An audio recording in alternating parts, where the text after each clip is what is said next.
இன்று 19 மகாபலி அப்படின்னு ஒரு புது திரைப்படம் வந்து ரிலீஸ் ஆகிருக்கு. ஒரு மணி ஷோ, ஒரு 3 நாள் வந்து ரோகிணி தியேட்டர்ல போட்டிருக்காங்க மற்றும் பல தியேட்டருங்கள்ல இன்னைக்கு ரிலீஸ் பண்ணிருக்காங்க. கிட்டத்தட்ட ஒரு 4 வருஷம் போராட்டத்துக்கு அப்புறம் வந்து இந்த படத்தை ரிலீஸ் பண்ணிருக்காங்க. டைரக்டர் வந்து ரவி பிரியன், வைஷாக் மியூசிக் அமைக்க, ஆனந்த் வந்து ஒளிப்பதிவு பண்ணி படத்தை வந்து பிரம்மாண்டமா எடுத்திருக்காங்க. அதாவது ஒரு குறைந்த பட்ஜெட்ல எடுத்தாலும் சொல்லக்கூடிய கதைய ஒரு மூட நம்பிக்கைய எப்படி ஒழிப்போன்றதுக்கு ஒரு உதாரணமாக எடுத்து கூறிய படமாக மகாபலி. கண்டிப்பா நம்ம பாகுபலியை பார்த்துப்போம். இது என்னடா மகாபலி அப்படின்னு பாத்தீங்கன்னா, அந்த காலத்துல இருந்து ஒரு புதையலை எடுக்கிறதுக்கு நம்ம பெண்களையும் நம்ம வந்து யூஸ் பண்ணிருக்கிறாங்க.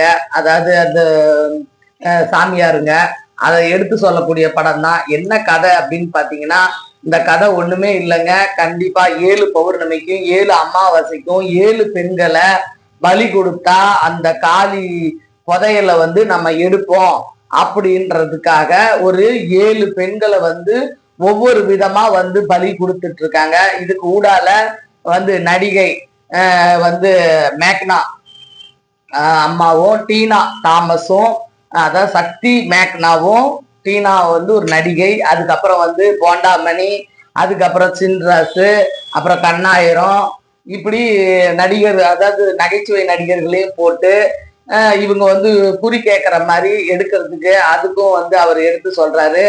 இப்படி வந்து இந்த படம் நவந்துகிட்டு இருக்கு. அதுக்கு ஊடால வந்து பாத்தீங்கன்னா, இவங்க ஒரு டீம் வந்து நடிகை டீமும், ஹீரோலாம் வந்து விஜய் டிவில இப்ப வந்து ஹீரோவா பண்ணிக்கிட்டு இருக்காரு. ஒரு 2 ஹீரோ 2 ஹீரோயினி எல்லாம் வந்து ஒரு டீமா வந்து ஆராய்ச்சி பண்ணிக்கிட்டு இருக்கிறப்ப, இந்த ஊர்ல அமானுஷ சக்தி இருக்குது அப்படின்னு சொல்லி ஒரு பொருளியை கிளப்பி ஒரு 7 பெண்கள் அடுத்தடுத்து இறக்குறாங்க. அதை பார்த்து இவங்க எல்லாம் ஷாக் ஆகுறாங்க. இவங்க கனவுல வேற வந்து ஒவ்வொருத்தருக்கும் ஒவ்வொரு டார்ச்சரை கொடுக்குது. இதுதான் கதை. அதாவது மூட நம்பிக்கைக்கு கண்டிப்பா எப்படி நம்ம சாமி இருக்கு நம்புறோமோ அதே மாதிரி பில்லி சூனியம் இந்த நரபலி எல்லாம் கொடுத்தாதான் ஒரு புதையலை எடுக்க முடியும் அப்படின்றத வந்து எடுத்து சொல்லியிருக்காங்க. நிறைய நடிகர்கள், புது நடிகர்கள் எல்லாத்தையும் போட்டு கிட்டத்தட்ட ஒரு 4 வருஷம் போராட்டத்துக்கு அப்புறம் படத்தை ரிலீஸ் பண்ணியிருக்காங்க. அப்லாஸ். கண்டிப்பா தமிழ் திரை உலகம் வந்து என்னைக்குமே வாழணும் அப்படின்னு நினைச்சதுல நம்ம கேப்டன் ஒரு ஆளு, நம்ம புரட்சி தலைவர் ஒரு ஆளு.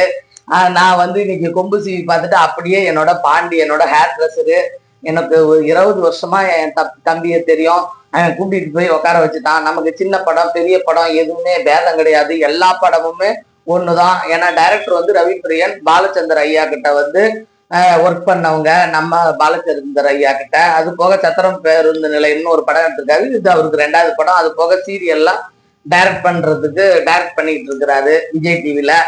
அப்படி நம்ம டைரக்டர்களையும் நம்ம தமிழ் சினிமாவும் நம்ம தான் வாழ வைக்கணும். உங்க சுகந்தியக்கா தான் வாழ வைக்கணும். ஆமா, படம் பார்த்தேன். எனக்கு ஓரளவுக்கு வந்து புரிஞ்சுது. இது வந்து அந்த காலத்துல இருந்தே இது தொன்று நடக்கிறது தான். அதுக்கப்புறம் வந்து குறி சொல்ற அம்மாவா நம்ம பாட்டியா அவங்க நிறைய படங்கள் வந்து விஜயகாந்த் ஐயா படங்கள் எல்லாம் நடிச்சிருக்காங்க. அவங்க வந்து சிறப்பா வந்து அந்த மலையாள தத்துவத்தை சொல்லியிருக்காங்க. கண்டிப்பா அதர்வன வேதம் வந்து நம்ம வந்து துஷ்ட சக்திக்காக அதர்வன வேதத்தை வந்து முன்னிலைப்படுத்தி ஒரு அருமையான ஒரு படத்தை வந்து மகாபலின்னு ஒரு படத்தை எடுத்திருக்காங்க. அந்த டைட்டிலே நல்லா இருக்குது. அதுல நடித்த அத்தனை நடிகர்களும் தன்னோட பெர்ஃபார்மன்ஸை போட்டிருக்காங்க. புது நடிகர்கள் ஓரளவுக்கு சொல்லி கொடுத்ததை அப்படியே செஞ்சிருக்காங்க. சக்தி பிரியனும் நல்லா இயக்கி இருக்காரு.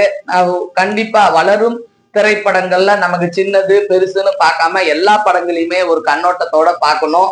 மகாபலியும் இன்று ரிலீஸ் ஆகி ஒவ்வொரு தேட்டரா பாவம் டைரக்டரும் என்னோட பாண்டியும் அப்படி அந்த டீமே வந்து ஒவ்வொரு தேட்டரா உக்காந்து அவங்களுக்கு பிடிச்ச நடிகர்களை கூட்டிட்டு வந்து இந்த மாதிரி ஒரு படம் வந்திருக்கு பாருங்கன்னு காட்டிக்கிட்டு இருக்காங்க.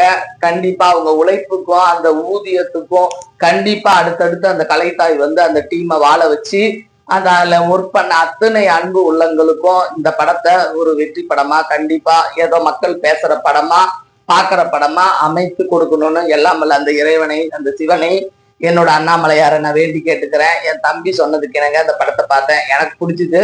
ஒரு வாட்டி நம்ம பார்க்கலாம். ஏன்னா மூட நம்பிக்கையை எப்படி ஒழிக்கணும், அதை ஏன் இன்னும் நீங்க அதை கையில எடுத்துட்டு இருக்கீங்க அப்படின்றதுதான் கதை. கடைசியா 7வது பொண்ணை கொன்னாங்களா இல்லையா அப்படின்றத நீங்க மகாபலி பார்த்து தெரிஞ்சுக்கங்க. இந்த ஹீரோ கூட எனக்கு தெரிஞ்ச தம்பி தான். கண்டிப்பா எல்லாரும் வெற்றி பெற நல்வாழ்த்துக்கள். தமிழ் திரையுலகம் மேம்பட கண்டிப்பா சிறு குறு படங்களையும் நம்ம ஆதரிப்போம். வெற்றி நிச்சயம், சாதிப்பது சத்தியம். மகாபலி ஒரு தடவை பார்க்கலாம், கண்டிப்பா பார்க்கலாம். நன்றி.